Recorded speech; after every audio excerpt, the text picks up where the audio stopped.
देखो इधर अभी कन्वर्जेंस अभी नहीं कर रहे हम, कन्वर्जेंस में नेक्स्ट टाइम तुम्हें बताऊंगा अभी, लेकिन अभी ये इसी को कंप्लीट करते हैं, H2Ni को, H2Ni को कंप्लीट कर रहे हैं हम।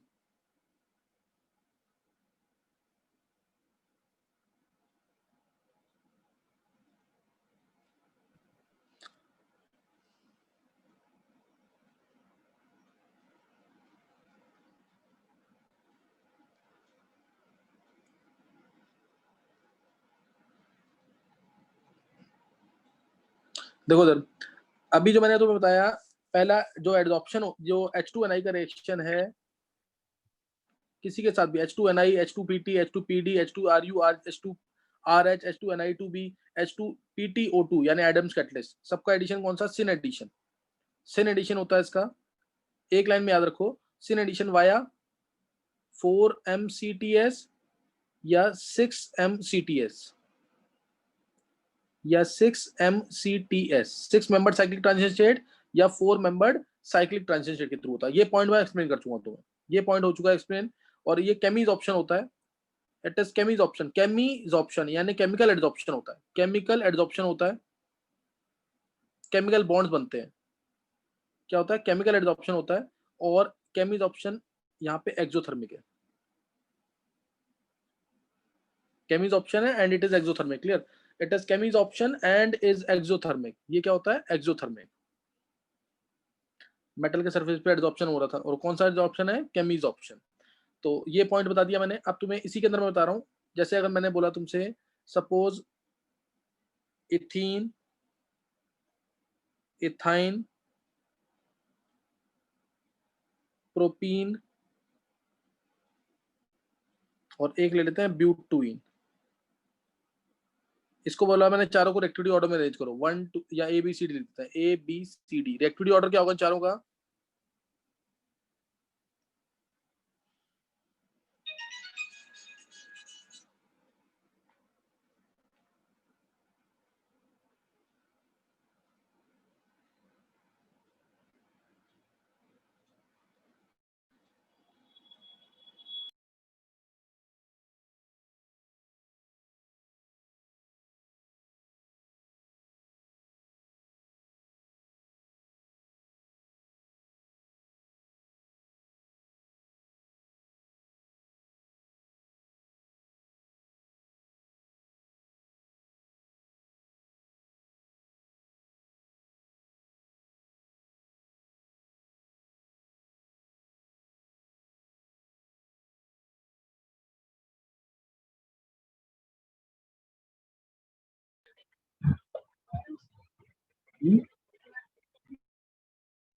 हाँ देखो इधर आंसर, आंसर देख लो बार, आंसर क्या आएगा सर देख लो बार। पहले आएगा सबसे पहले कि बोला किसी को आंसर,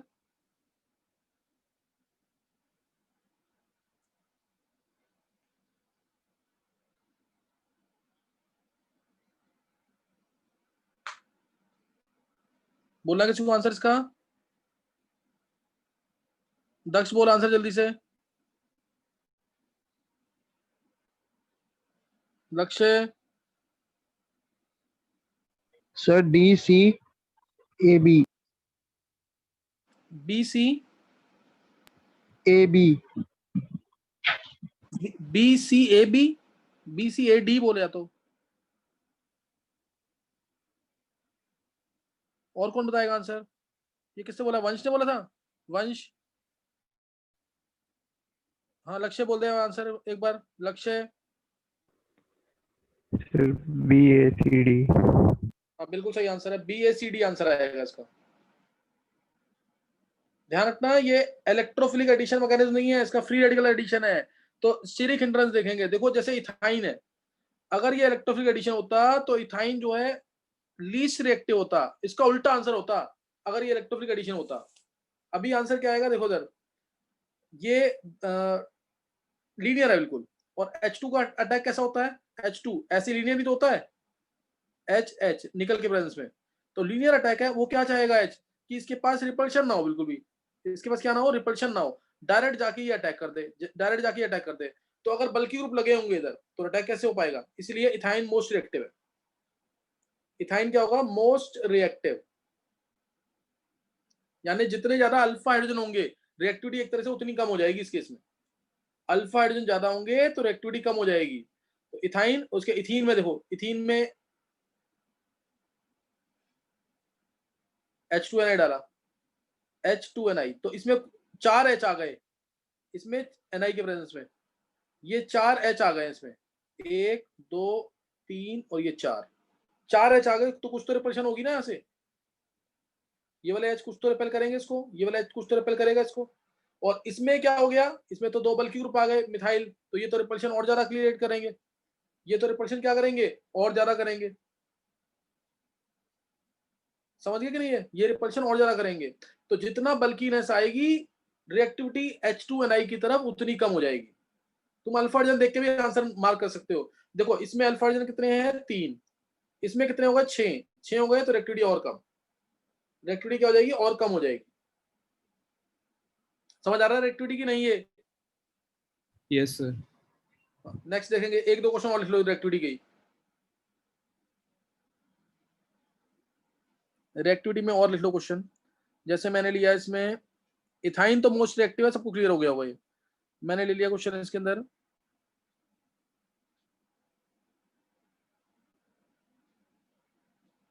ये रहने दो भी,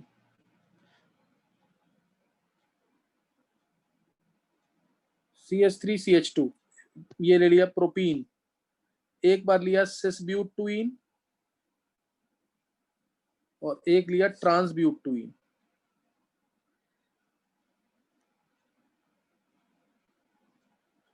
एक बार ले लिया चलो एक ये ले लिया,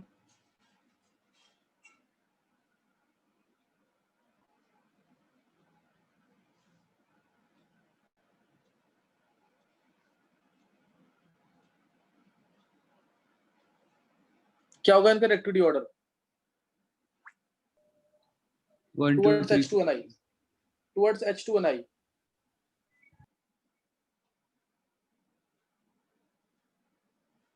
H2Ni की तरफ रिएक्टिविटी ऑर्डर क्या होगा?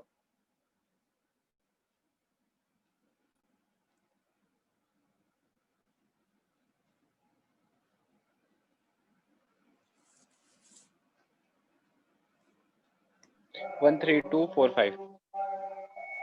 आंसर इसका यही है सेम, 1 2 3 4 5, 1 2 3 4 5, 1 2 3 4 5। बताओ एक्सप्लेन करने की जरूरत है कैसे? सिसब्यूटुइन कैसे होगा, ऐसे होगा सिसब्यूटुइन, तो एक साइड से तो अटैक हो सकता है ना, ट्रांस में एक साइड से तो बल्कि ग्रुप आएगा ही, इसमें तो नहीं आ रहा है, एक साइड से कम आ रहा है ना इसमें, और थोड़ा मिथाइल दूर है तो रिपल्शन कम क्रिएट करेगा। तो सिस से ट्रांस में सिस ज्यादा रिएक्टिव है टुवर्ड्स हाइड्रोजनेशन, टुवर्ड्स हाइड्रोजनेशन, समझ गए कि नहीं है? तो आंसर क्या आएगा 1 2 3 4 में तो अल्फा हाइड्रोजन देखो कितने सारे हो गए, 9 हो गए, और फिफ्थ में तो 12 हो गए अल्फा हाइड्रोजन, तो इसलिए 1 2 3 4 5 आएगा रिएक्टिविटी ऑर्डर। जितनी ज्यादा बल्कीनेस उतनी कम रिएक्टिविटी, जितनी ज्यादा बल्कीनेस।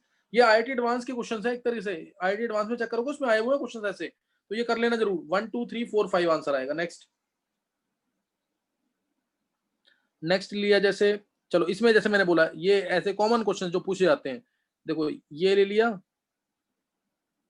और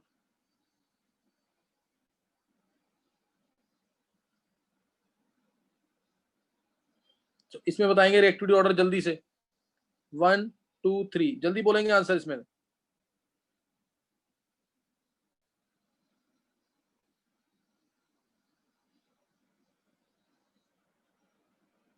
बोलो आंसर।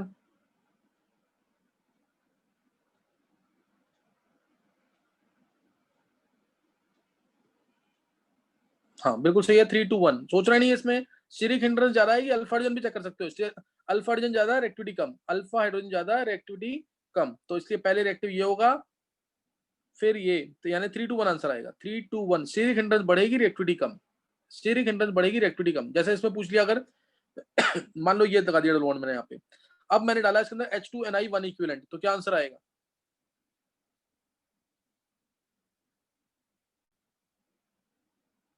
H2Ni1 इक्विवेलेंट, जिसके पास मिथाइल ग्रुप्स नहीं है वो रिड्यूस हो जाएगा। हाँ क्योंकि उसमें स्टीरिक हिंड्रेंस नहीं है, समझिए कि नहीं, उसमें स्टीरिक हिंड्रेंस नहीं है इसलिए वो रिड्यूस हो जाएगा। तो इसका आंसर आ जाएगा एक तरह से ये ये आंसर आ जाएगा इसका। कोई डाउट तो नहीं किसी को? बहुत सिंपल सा केस है, यहाँ पे सीरिक हिंड्रेंस नहीं है बिल्कुल भी, अल्फा अर्जन भी कम है। इधर क्या है, सीरिक, इस पॉइंट पे सीरिक हिंड्रेंस बिल्कुल नहीं है, मतलब है तो ब्लॉक्ड है वो। और क्या होगा, इसलिए सीरिक हिंड्रेंस नहीं है, अल्फा अर्जन कम है, इसलिए ये रिड्यूस हो जाएगा। जैसे इस टाइप को बताएंगे, इसमें क्या होगा बताओ?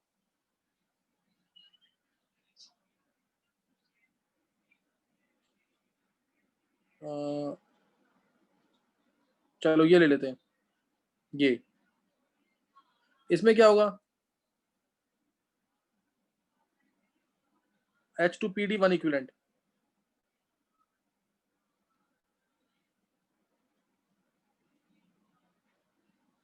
या H2Ni 1 इक्विवेलेंट।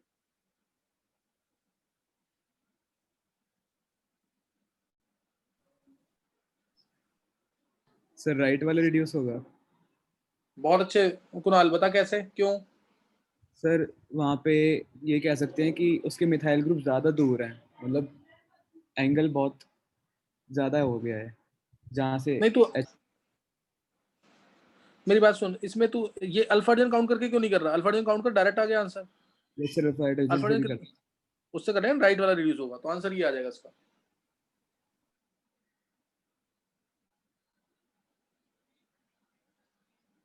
समझ आ गया कि नहीं? ये निकाल लिया था किसी 11th वाले बच्चे ने, निकाला था किसी ने आंसर। अल्फा अर्जन देखो इधर एक एक है, बाकी लॉक्ड है। इधर अल्फा अर्जन कितने हैं, दो दो, तो कुछ तो रिपल्शन ज्यादा क्रिएट करेंगे ना उस साइड। 11th वाले बच्चों में किसी ने निकाला था आंसर इसका, बहुत अच्छे वंशिका। और किसी ने नहीं निकाला? नेक्स्ट नोट करेंगे। तो ये रेक्टिविटी ऑर्डर तुम्हें कुछ समझ आ गया होगा कि किस तरह से रेक्टिविटी ऑर्डर करना है इसका। कोई टफ नहीं है रेक्टिविटी ऑर्डर, सीरिक हिंड्रेंस देखना है सिर्फ। अल्फा हाइड्रोजन ज्यादा तो रेक्टिविटी कम, ऐसे भी दिमाग में लगा सकते हो। अदरवाइज सीरिक हिंड्रेंस बोलते हैं इसके अंदर, क्योंकि फ्री रेडिकल एडिशन है। क्या है? Free radical addition. तो क्वेश्चंस और देखेंगे इसके, अभी जो मैंने क्वेश्चन पीछे दिया था तुम्हें रिएक्टिविटी ऑर्डर के ऊपर ही क्वेश्चन ले लेते हैं एक बार। इसमें बताओ क्या आएगा आंसर।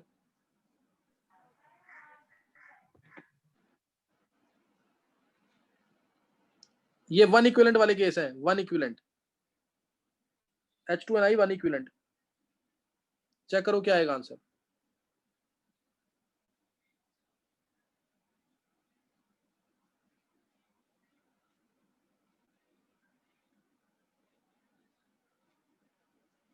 टू इक्विवेलेंट में तो बहुत सिंपल है करना, H2PD 1 इक्विवेलेंट कर लो।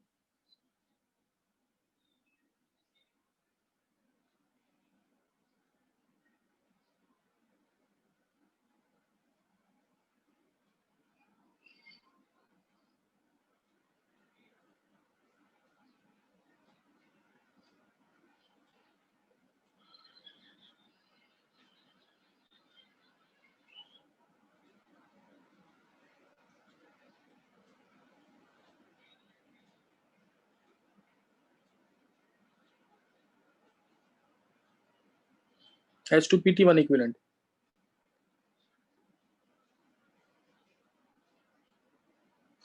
एक इसी में लेते हैं, एक अभी मैंने दिया था।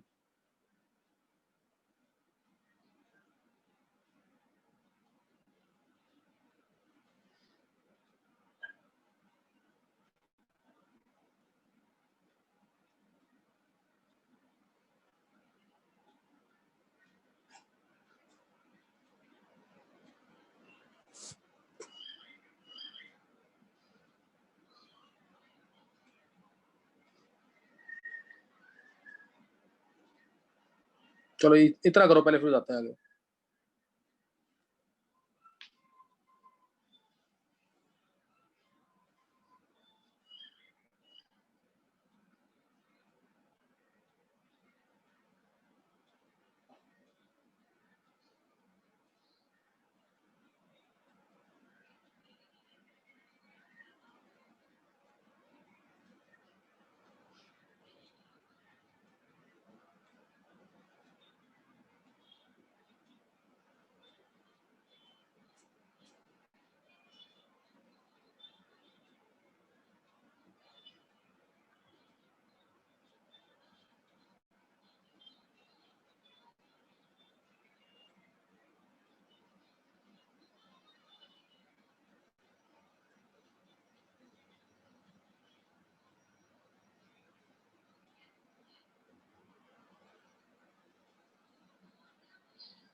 निकालिए आंसर।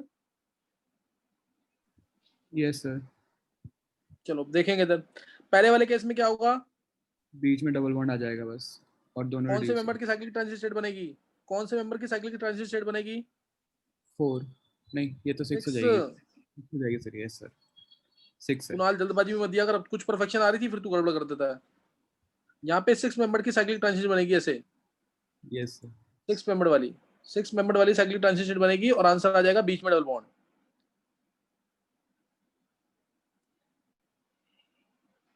ये आंसर आएगा। नेक्स्ट वाले केस में 4 कितने मेंबर की साइक्लिक ट्रांजिशन स्टेट, 4 6। सर, इसमें बॉन्ड तो अरे पीछे है ना। ये इलेक्ट्रॉन इधर जा रहे हैं, ये इधर जा रहा है, और एच एच आ गया यहाँ पे, अटैक जब करेगा कितने मेंबर की साइक्लिक ट्रांजिशन स्टेट आएगी, कितने मेंबर की आएगी, सर ऐसे तो 6 आ जाएगी। 6 ही आएगी। सर जैसे आपने उसमें बताया था ट्रांस वाले में, इसमें वैसे नहीं होगा। नहीं ट्रांस वाले में तो शिफ्ट, अगर ट्रांस अभी मैं देखता हूँ, इसमें देखते हैं, तू इस वैसे इसमें एक को भी रिड्यूस कर देगा तब भी आंसर यही आना है, काउंटिंग कैसे भी कर दे, लेकिन होगा वाया इस मैकेनिज्म के through. 6 member cyclic transition state ज्यादा स्टेबल है, वही बनेगी। ओके सर, इसमें सेम। इन दोनों 6 के मेंबर बीच साइक्लिक ट्रांजिशन स्टेट दोनों के बीच में आ जाएगा, ये आंसर। नेक्स्ट में नीचे वाला रिड्यूस हो जाएगा बस। नीचे वाला हो जाएगा। अब ध्यान देना, ये इंपॉर्टेंट केस है। इसमें तो जैसे अगर मैं इसकी जगह ये दे दूं तुम्हें,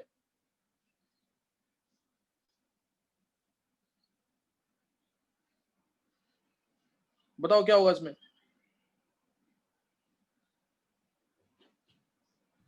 सर ये रोटेट हो पाएगा फिर। हाँ बहुत अच्छे कुणाल, ये अब घूम जाएगी रिंग, ये वाली रिंग जो है सिंगल बॉन्ड के राउंड, ये वाली रिंग जो है ध्यान देंगे, ये वाली रिंग सिंगल बॉन्ड के राउंड, इस सिंगल बॉन्ड के राउंड घूम जाएगी और ये इस फॉर्म में आ जाएगा, और फिर 6 मेंबर साइक्लिक ट्रांजिशन स्टेट बन के आंसर ये आएगा। ध्यान देना, आंसर ये आ जाएगा इसमें।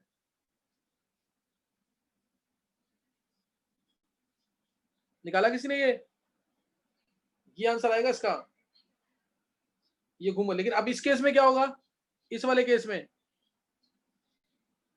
रोटेट नहीं हो पाएगी सर वहां पे। हाँ, अब Lock. रिंग घूम नहीं पाएगी। हाँ लॉक है यहाँ पे रोटेशन, यहाँ रोटेशन लॉक है, तो जहां less sterically hinder double bond है वो रिड्यूस होगा, जहां पे less sterically hinder double bond है वो रिड्यूस हो जाएगा। इसलिए आंसर ये देखो, ये रिड्यूस हो गया, ये हट गया यहाँ से, ये लेस स्टेरिकली हिंडर्ड है। क्यों, क्योंकि इसके राउंड अगर तुम चेक करोगे तो जैसे इसके राउंड ये भी, ये भी, ये भी, ये भी, चारों जगह क्या है, बल्कि ग्रुप्स है इस डबल बॉन्ड के राउंड।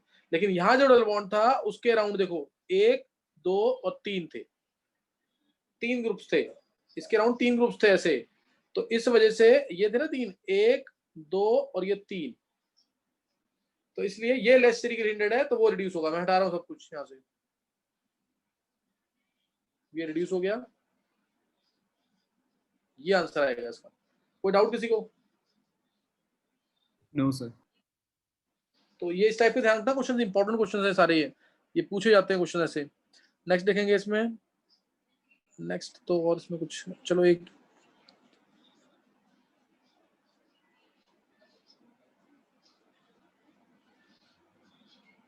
अच्छा ये करा दिया है, ये अभी करा दिया, पीछे हो गया ना क्वेश्चन। ये क्या आंसर आ जाएगा इसका?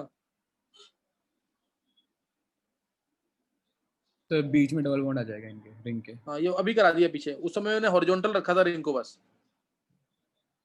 ये करा दिया मैंने। ये वाला देख लेते हैं एक बार, अब तुम्हें समझ आ गया कि कैसे करने क्वेश्चन ये वाले। इसमें क्या होगा,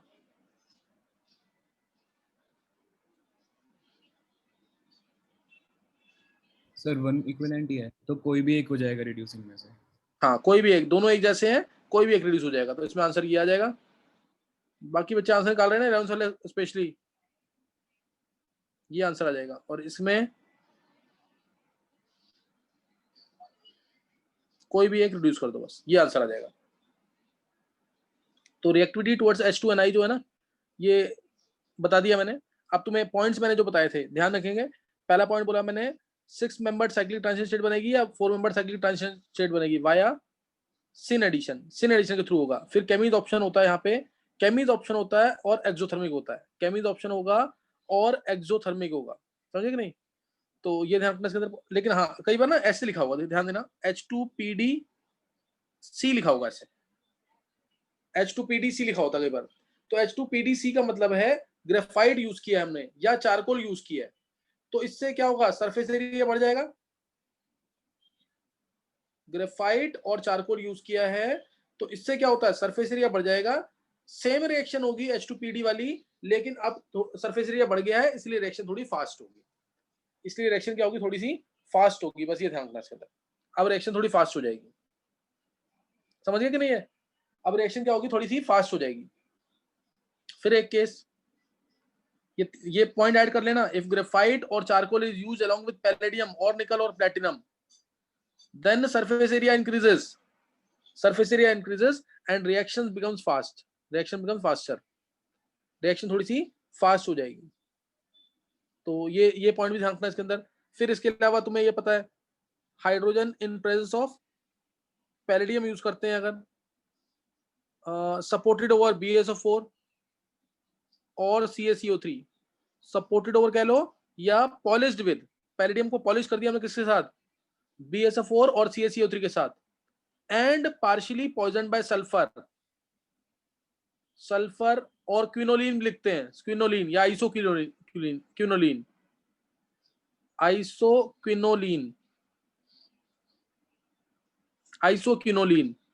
आइसोक्विनोलिन कुछ ये स्ट्रक्चर होता है इसका, isoquinoline.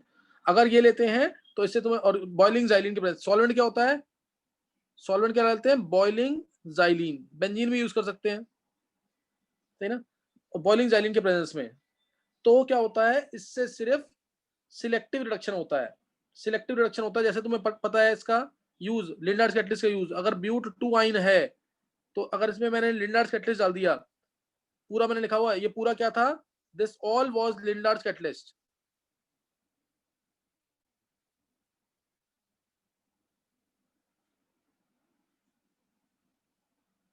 H2PD BaSO4 sulphur, boiling xylene के प्रेजेंस में। तो आंसर क्या आता है, सबको पता है ना इसका यूज, क्या आंसर आता है, सिस-ब्यूटुइन। क्या आता है, सिस-ब्यूटुइन। और अगर हम ले लेते हैं यहाँ पे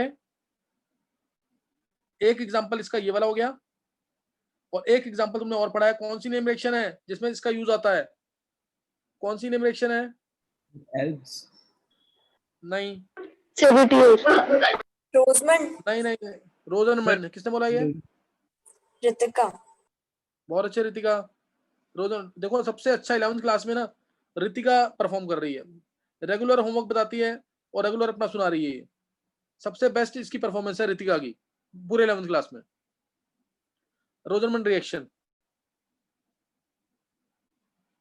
रोजरमैन रिएक्शन देखो इधर, इसमें क्या है, जैसे मैंने ले लिया RCOCl, कोई भी RCOCl एक्सेप्ट HCOCl, क्योंकि HCOCl जो है, HCOCl वो अनस्टेबल होता है रूम टेम्परेचर पे, इसलिए उसको नहीं लेते, इसलिए फॉर्मल्डिहाइड प्रिपेयर नहीं होता। H2PD BaSO4 सल्फर डाला बॉइलिंग जाइलिन के प्रेजेंस में, तो मिलता एल्डिहाइड। RCHO। जैसे इथेनॉइल क्लोराइड है तो इथेनॉल।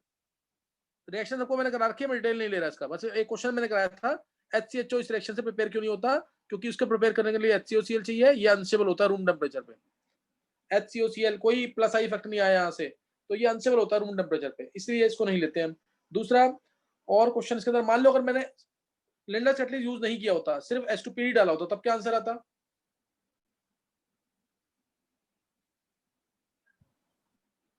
तब क्या आंसर आता इसमें,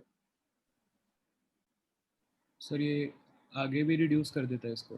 हाँ तो आंसर बोलना कुणाल, ये थोड़ी बताएगा आगे भी रिड्यूस कर देगा, तो आंसर क्या है, कार्बोक्सिलिक एसिड। RCH3। क्या कर रहा है वंश, वंश इतना गंदा आंसर देगा तो गड़बड़ हो जाएगी फिर तो। सॉरी सर, सॉरी सर, वो मैंने ऑक्सीडाइज कर दिया। हाँ RCH2OH। अच्छा मान लो अगर इसके आगे भी जबरदस्ती रिड्यूस कर रहे हैं, तब क्या बनेगा आंसर, इसके आगे फर्दर रिडक्शन हो सकता है कि नहीं हो सकता, सर H2NI से तो हो जाता है शायद, अल्कोहल का नहीं होता है, नहीं होता। नहीं, इसको अगर करना भी है ना, रिड्यूस होगा ये, और किससे होगा? HI रेड फास्फोरस से, और आंसर क्या आएगा? RCH3। ओके समझिए कि नहीं? फाइनल रिडक्शन प्रोडक्ट क्या होगा? RCH3, उसके बाद रिड्यूस नहीं होगा ये। नहीं समझ आ रही बात? आगे आगे सर। हाँ हाँ, ध्यान रखना चीज का। तो ये रोजरमैन रिएक्शन थी। दो जगह लिंडार्ड कैटालिस्ट का बहुत ज्यादा यूज होता है, एक ट्रिपल बॉन्ड से डबल बॉन्ड बनाने में, और दूसरा रोजरमैन रिएक्शन में। दो जगह इसका काफी यूज है। तो ये हमने यहाँ पे कर दिया कि लिंडार्ड कैटालिस्ट कैसे यूज होता है। अब जैसे मैंने आगे भी ना बहुत सारी चीजें हैं बताने वाली, लेकिन चलो एक और लिख लेते हैं यहाँ पे। जैसे ये है CH2 double bond CH, C triple bond CH, इसमें H2PD डाल दिया 1 इक्विवेलेंट, तो क्या होगा? Triple bond with reduce. Triple bond सिर्फ रिड्यूस होगा, और क्योंकि ट्रिपल बॉन्ड सिंगल ज्यादा बॉन्ड। एक्टिव है तो वही रिड्यूस होगा। इसमें 6 मेंबर की रिंग वगैरह बनाने की कोशिश मत करना, वो लीनियर स्ट्रक्चर वहां पे। तो ये आएगा answer CH double bond CH2, ये आंसर आएगा इसका। सही ना? ये आंसर आ जाएगा। अगर यहाँ पे बीच में CH2 होता तो, अगर बीच में CH2 होता तो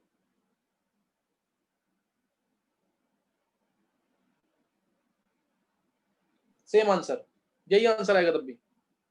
मतलब CH2 तो रहेगा बीच में, ट्रिपल बॉन्ड ही रिड्यूस होगा तब भी कौन रिड्यूस होगा? Triple bond. नहीं समझ आ रही बात? आगे सर। हाँ, ट्रिपल बॉन्ड ही रिड्यूस होता है इसमें, ये ध्यान रखना चीज का। नेक्स्ट नोट सर करेंगे रिंग आगे। हाँ, बोलना है किसी को कुछ? सर रिंग किस केस में बनेगी? रिंग इस केस में ना, रिंग ये लीनियर है ना स्ट्रक्चर, तो रिंग तो बनती है अगर वो साइक्लिक वो होता, क्या कहते हैं, कंजुगेटेड डाइईन होता। कंजुगेटेड डाइईन होता, रिंग तो बनेगी। सही ना? तो ये ध्यान रखना। अब एक टर्म और नोट कर लेंगे यहाँ पे, निकल के बारे में तुम्हें बता दी डिटेल, सर एक नोट कर लेंगे हम। बोलो। सर आपने सिर्फ H2PD डाला था, तो ट्रिपल सिंगल क्यों नहीं बना? वो तो BSO प्लस S H2PD डालते तब डबल बनता ना। अरे 1 इक्विवेलेंट लिखा है कि नहीं मैंने वहां पे? हाँ 1 इक्विवेलेंट का मतलब क्या है? एक H2 ऐड होगा ना। अच्छा ठीक है। ध्यान दिया, 1 इक्विवेलेंट लिखा हुआ है। हाँ ठीक है ठीक है। नेक्स्ट देखेंगे, नेक्स्ट नोट करेंगे। एक टर्म ना यूज होती है कई बार पेपर में, लिखा होगा रेने निकल।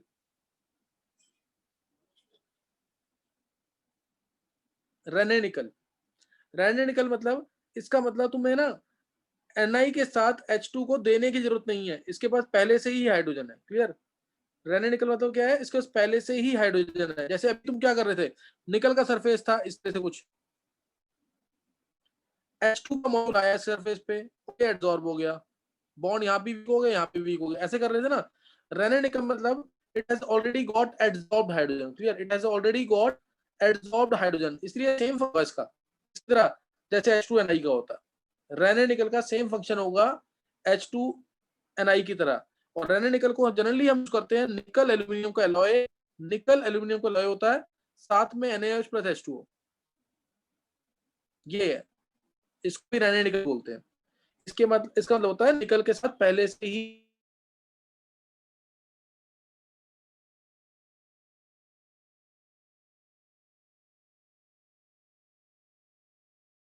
इस क्लियर, एक बार चेक करना। यस यस सर क्लियर है।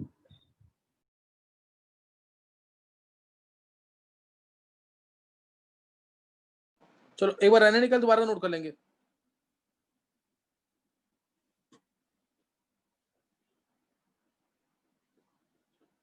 मतलब मैंने इसका बता दिया है, रेने निकल का मतलब क्या है? जिसमें पहले से ही एड्सॉर्ब्ड हाइड्रोजन होगा, और ज्यादातर हम यूज करते हैं इसको कैसे, निकल एल्यूमिनियम का एलॉय होता है, और साथ में NaOH, ठीक है, प्लस H2O। प्लस H2O अगर आ जाता है तो ये तुम्हें रिएक्शन सबको याद होगा, Al plus NaOH plus H2O क्या बनाता है? ये बताओ जरा, क्या बनाता है ये?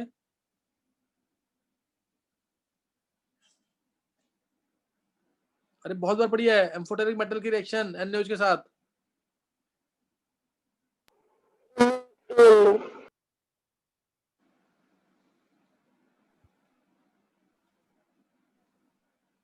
Sir NaAlOH whole 6। वो भी सही है, Na सोडियम मेटालुमिनेट और NaAlOH होल 4। ये बोला, आंसर जल्दी बोला करो। प्लस H2 मिलेगा, साथ में निकल के साथ हाइड्रोजन। ये आ गया रेने निकल इस तरह से।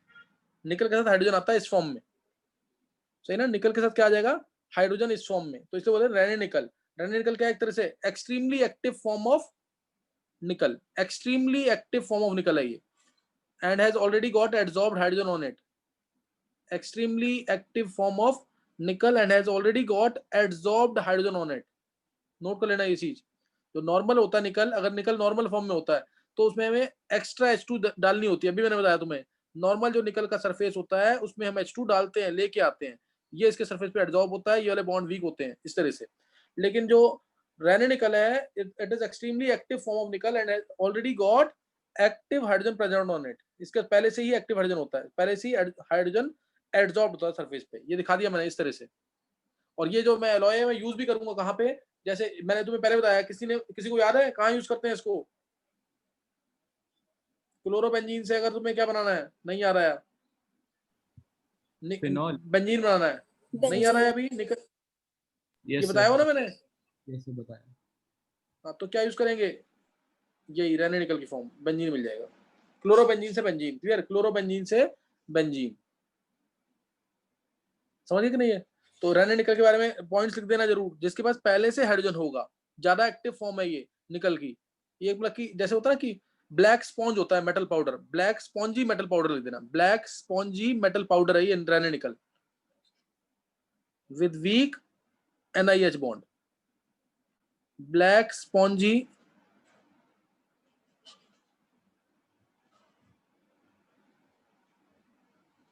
Metal powder, black spongy metal powder है विद वीक NiH बॉन्ड।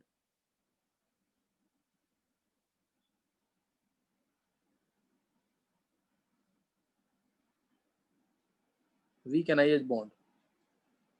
तो रेने निकल पर एक टर्म बताइए, इसको नोट कर लेना, इंपॉर्टेंट टर्म है और कई बार वर्ड यूज करते हैं तो तुम्हें क्लियर रहेगा। निकल एल्यूमिनियम का क्या होता है, एलॉय होता है। निकल एल्यूमिनियम का एलॉय इन 1:1 मोलर रेशियो।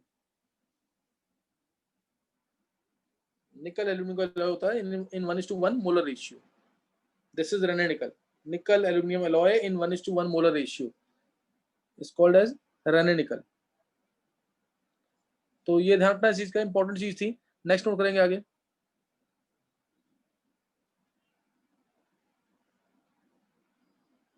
अब नेक्स्ट ये ना किस किस के साथ रिएक्ट करता है, ध्यान देंगे, किस किस के साथ H2Ni रिएक्ट करता है। देखो एसिड डेरिवेटिव्स के अंदर ओनली विद RCOCl रिएक्ट करता है ये, it reacts only with RCOCl।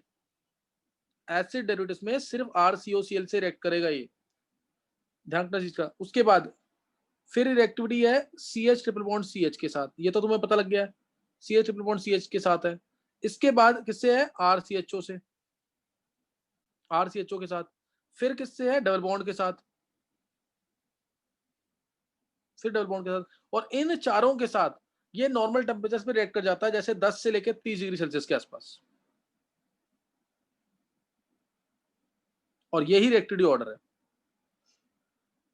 Normal temperature पे रिएक्ट कर जाता है और 10 से 30 डिग्री सेल्सियस के बीच में, 10 से 30 डिग्री सेल्सियस के बीच में।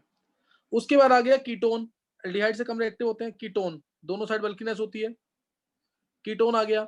या फिर कह लो तुम साइनाइड, कीटोन हो गया, साइनाइड हो गया, सही ना, कीटोन साइनाइड NO2, कीटोन हो गया, साइनाइड हो गया, NO2 हो गया। इन तीनों से रिएक्ट जाता है लगभग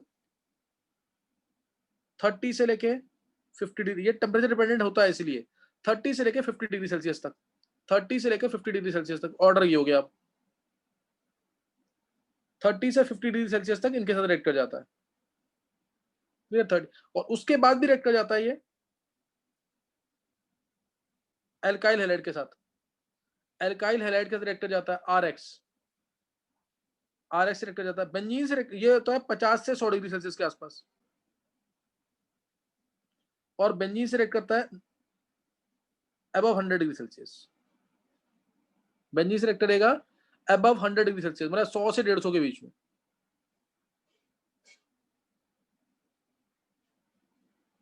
ये याद कर लेना जरूर।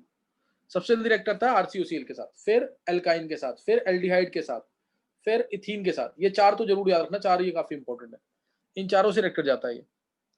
सही ना, इन चारों से रिएक्ट कर जाता है इस तरीके से। अब किससे, और ध्यान देना कि ये इसी से रिएक्ट कर रहा है, ये सिर्फ इसी से रिएक्ट करता है, RCOCl से। एसिड के साथ भी रिएक्ट नहीं करता है, टेम्परेचर बहुत हाई चाहिए होता है। तो इसको नहीं भूलना है, इंपॉर्टेंट चीज बताइए इसके अंदर, ये ध्यान रखना चाहिए इसके अंदर। इसके अलावा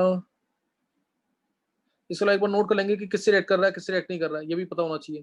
देखो किस किस से रिएक्ट कर रहा है, RCOCl से रिएक्ट कर रहा है, एल्डिहाइड से रिएक्ट कर रहा है, कीटोन से रिएक्ट कर रहा है, जिससे नॉर्मली रिएक्ट कर जाता है, CN से रिएक्ट करेगा, NC से भी रिएक्ट करेगा, NO2 से रिएक्ट करेगा, CN NC NO2, और एल्कीन एल्काइन तो है ही, वो तो पता ही है तुम्हें, alkene alkyne CN NO2।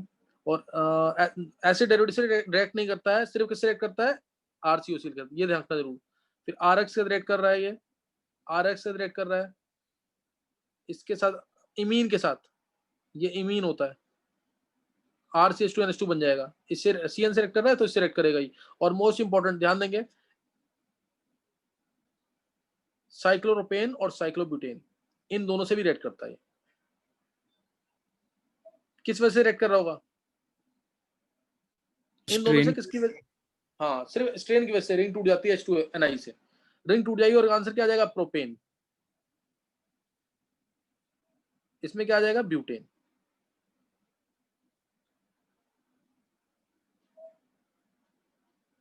Propane आ जाएगा और ब्यूटेन आ जाएगा, दोनों से रिएक्ट कर जाता है, प्रोपेन बना देगा और ब्यूटेन बना देगा, इस तरह से रिएक्ट कर जाता है।